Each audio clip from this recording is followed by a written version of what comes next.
നമുക്ക് നമ്മളെ ഏത് സിറ്റുവേഷനിൽ കൊണ്ടിട്ടാലും നമ്മൾ അവിടെ നിന്ന് മുമ്പോട്ട് പോകുന്ന നമ്മുടെ കാര്യം മാത്രമേ നമുക്ക് നോക്കാൻ പറ്റുള്ളൂ. എനിക്ക് ചേച്ചീനെ പോലും എനിക്ക് ഇൻഫ്ലുവൻസ് ചെയ്യാൻ പറ്റുമായിരിക്കും, പക്ഷെ I can change you and I don't have to change you. എനിക്കൊരു സ്ഥലം വർക്ക് ആവുന്നില്ല എന്ന് കണ്ട ഞാനാണ് അവിടെ നിന്ന് മാറേണ്ടത്. കാരണം പിന്നെ എന്താന്ന് വെച്ചാൽ ഇതിനൊക്കെ ഒരുപാട് എഫേർട്ട് വേണം. നമ്മൾ വേറൊരു മനുഷ്യനെ മാറ്റിയെടുക്കണമെങ്കിൽ നമ്മുടെ എനർജി ആയിരിക്കും ഫസ്റ്റ് ഡ്രെയിൻ ഔട്ട് ആവുക. അയാളുടെ തലത്തിലേക്ക് ഞാൻ ഇറങ്ങണം, അയാൾക്ക് പറയാൻ മനസ്സിലാവുന്ന ഭാഷയിൽ. അപ്പൊ ഞാൻ വെറുതെ ആ ടോക്സിസിറ്റി എടുക്കുകയാണ്. നേരെ മറിച്ച് സ്റ്റാൻഡ് വിടുക, അത്രേ ഉള്ളൂ. നമുക്ക് അത് എന്താണെങ്കിലും, അതിപ്പം പേഴ്സണൽ ലൈഫ് ആയിക്കോട്ടെ പ്രൊഫഷണൽ സീൻസ് ആയിക്കോട്ടെ, നമ്മുടെ മെന്റൽ ഹെൽത്തിനെ ട്രബിൾ ചെയ്യുന്ന കാര്യങ്ങളാണെങ്കിൽ it will be very difficult. Because നമ്മൾ ഒരു ടോക്സിക് എൻവയോൺമെന്റ് എന്ന് പറയാൻ ഒരാൾക്ക് തേർഡ് പാർട്ടിക്ക് വന്ന് നോക്കി പറയാൻ ഇതായിരിക്കും, പക്ഷെ നമ്മുടെ ഒരുപാട് ഇമോഷൻസ് ഇൻവെസ്റ്റ് ചെയ്തൊരു സ്ഥലമാണെങ്കിൽ അവിടെ നിന്ന് ഈ വിട്ടുപോരാനൊക്കെ ഭയങ്കര ഒരുപാട് കമ്മിറ്റ്മെന്റ്സ്. നമ്മളൊക്കെ ഇമോഷണൽ ബീയിങ്സ് ആണ്. നമ്മുടെ പല കാര്യങ്ങളിലും വൾണറബിൾ ആയിട്ടായിരിക്കും പല സാഹചര്യങ്ങളിലും നമ്മൾ നിന്നുകൊണ്ടിരിക്കുന്നത്. പല സൊസൈറ്റീനെ ചിന്തിച്ചിട്ട് എന്റെ ഒരു ആത്മാർത്ഥത, എന്റെ ഒരു എന്നാലും എന്റെ ഒരു ബെസ്റ്റ് അല്ലേ ഞാൻ കൊടുത്ത്, ഇങ്ങനത്തെയൊക്കെ പല കാര്യങ്ങൾ വിചാരിച്ചിട്ടായിരിക്കും വർക്കിലാണെങ്കിലും കേട്ടോ. ഇപ്പൊ ഒരു ജോലിക്ക് പോവാണെങ്കിൽ അവിടെ ഞാൻ എന്റെ ഏറ്റവും ആഗ്രഹിച്ച ജോലിയാണെങ്കിലും അത് എന്നെ ഭയങ്കരമായിട്ട് തളർത്തുകയാണെങ്കിൽ we have to be strong enough to get out of it. Toxic environment നമുക്കൊന്നും ചെയ്യാൻ പറ്റില്ല, നമുക്ക് അവിടെ നിന്ന് വിടാനേ പറ്റുള്ളൂ. സോഷ്യൽ മീഡിയയെ ബോധിപ്പിച്ച് മാത്രമേ ജീവിക്കാവൂ എന്ന അലിഖിത പോളിസി സമൂഹത്തിൽ നിലനിൽക്കുന്ന പോലെ തോന്നുന്നുണ്ട്. അത് നന്നായിട്ട് തോന്നുന്നുണ്ട്. ഞാൻ എപ്പോഴും എൻ്റെ ചേച്ചിയായിട്ട് ഞങ്ങൾ ഉണ്ടാവുന്ന ഒരു കോൺവെർസേഷനാണ്. അതായത് ചേച്ചിയുടെ ഓൺലൈൻ ഇതിനകത്തൂടെ വന്നിട്ട് എപ്പോഴും എന്ത് വന്നാലും ഹാപ്പി ആയിട്ടുള്ള പോസ്റ്റേ ഇടുള്ളൂ. പക്ഷെ I always tell her, if you are എന്തെങ്കിലും ഒരു റോങ് റൂമറോ എന്തെങ്കിലും വരികയാണെങ്കിൽ അത് അഡ്രസ്സ് ചെയ്യണം. എന്നിട്ട് ഇപ്പൊ സത്യം പറയണം, വളരെ ജെനുവിൻ ആയിട്ട്. ഇപ്പൊ ഞാൻ റീസെന്റ് വേറെ ഇടത്തിൽ ഞാനത് പറഞ്ഞായിരുന്നു. ശരിക്കും പറഞ്ഞാൽ നമ്മൾ നോക്കുമ്പോൾ ഇപ്പൊ നമ്മളിപ്പോ ഭയങ്കര നല്ല കാര്യങ്ങൾ ചെയ്യുന്ന ഒരാളാണ്, ഈ ഒരു ഇമേജ് മാത്രം പുറത്ത് കാണിച്ചാൽ ആൾക്കാർക്ക് നമ്മളെ ഇഷ്ടപ്പെടും.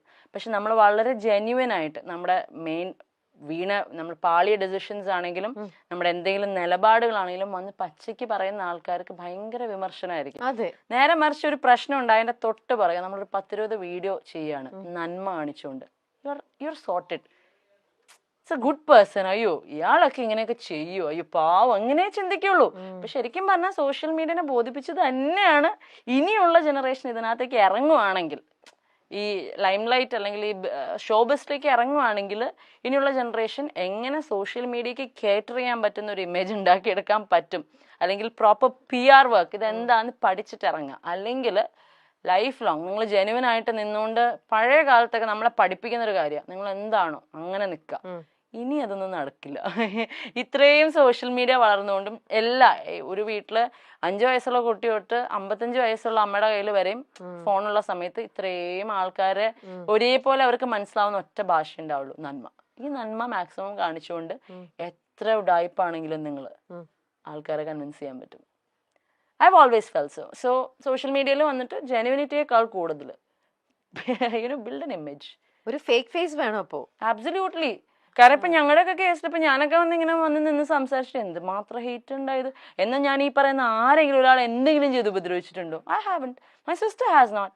അപ്പം അതിനകത്തുള്ള കാര്യം. നേരെ മറിച്ച് ഞാൻ ഒരുപാട്, ഇപ്പം ഞങ്ങളുടെ പേഴ്സണൽ ലൈഫിലുള്ള കാര്യമല്ല പറയുന്നത്, ഞാൻ ഒരുപാട് പേരെ എനിക്ക് പേഴ്സണൽ ലൈഫിൽ ലോക കള്ളന്മാരായിട്ടുള്ളവരെ അറിയാം. പക്ഷെ അവരൊക്കെ ഭയങ്കര നല്ല ഇമേജ് കൊണ്ടു നടക്കുന്ന ആൾക്കാർ, കള്ളന്മാര് മാത്രമല്ല കള്ളികളും ഒരുപാട് പേരുണ്ട്. പക്ഷെ അവർക്കൊക്കെ മീഡിയയിൽ അവരുടെ പ്രൊഫൈല് കയറിയ നന്മ മാത്രമേ ഉള്ളൂ. കളിക്കാൻ അറിയാം അവർക്ക്. That thing we have to, ഒന്നല്ലെങ്കിൽ പഠിക്കുക, അല്ലെങ്കിൽ ഇന്ന് മാറിയിക്കുക, അല്ലെങ്കിൽ 3 ഓപ്ഷനേ ഉള്ളൂ. ഒന്നല്ലെങ്കിൽ കള്ളത്തരം കാണിച്ച് നിൽക്കാറിയാം, അല്ലെങ്കിൽ ഒരു പുതിയൊരു പേഴ്സോണ ബിൽഡ് ചെയ്യുക, അല്ലാന്നുണ്ടെങ്കിൽ ഇതൊക്കെ എടുത്തോണ്ട് മുമ്പോട്ട് പോവുക. അപ്പൊ ഞങ്ങൾ ആ 3ാമത്തേല് കുറെ കാലമായിട്ട് അങ്ങനെ. പിന്നെ ഞങ്ങൾ ഒരു കള്ളത്തരം കാണിച്ച് തുടങ്ങിയിട്ടും കാര്യമില്ല, അത് ഏക്കില്ല. അപ്പൊ നമ്മൾ ട്രൈ പോലും ചെയ്യുന്നില്ല. അപ്പൊ ശരിക്കും കളിക്കാൻ അറിയാവുന്നവർ മാത്രം ഇറങ്ങേണ്ട ഒരു, ശരിയല്ല ഞാൻ പറഞ്ഞത് ശരിയാണെന്ന് ചേച്ചിക്ക് തോന്നുന്നു. സർവൈവൽ ഓഫ് ദ ഫിറ്റസ്റ്റ് എന്ന് പറയുന്നത് ഇപ്പൊ കലിയുഗം, ഇവിടെ വേറെ ഗെയിംസാ അതിന്റെ ഒപ്പം. ഞാൻ ഒന്നാമതൊരു സോഷ്യൽ മീഡിയ പേഴ്സൺ അല്ല, ഇതൊക്കെ കൂടെ കേൾക്കുമ്പോ ഈശ്വരായി നമുക്കൊക്കെ ഒരു രീതിയിലും ഹാൻഡിൽ ചെയ്യാൻ പറ്റാത്ത വേറെ ടൈപ്പ് ഒരു ലോകം തന്നെയാണ് ഇതെന്ന് പറയണത്. ബാപ്രേ. എന്തെങ്കിലും നിങ്ങളെ എന്നെങ്കിലും നിങ്ങളെ എല്ലാവർക്കും മനസ്സിലാകും എന്ന വിശ്വാസത്തിൽ മറ്റുള്ളവരെ കുറിച്ച് ചിന്തിക്കാതെ നമുക്ക് മുന്നോട്ട് പോകാം. അങ്ങനെ അതാണ് ഞങ്ങളുടെ ആ ഒരു വേർഡ് ഉണ്ടല്ലോ, ഹോപ്പ്. കാരണം നമ്മുടെ ഉള്ളിൽ എപ്പോഴും പറയും സത്യം എന്തൊക്കെ വെച്ച് അടച്ചു വെച്ചാലും അത് പുറത്തു വരും. അതുപോലെ ഒരു ഡയമണ്ട് എത്ര അഴുക്കിനടിയിലിട്ടാലും നമ്മൾ തുടച്ചെടുത്ത് കഴിഞ്ഞാൽ ഇറ്റ് വിൽ സ്റ്റിൽ ഷൈൻ.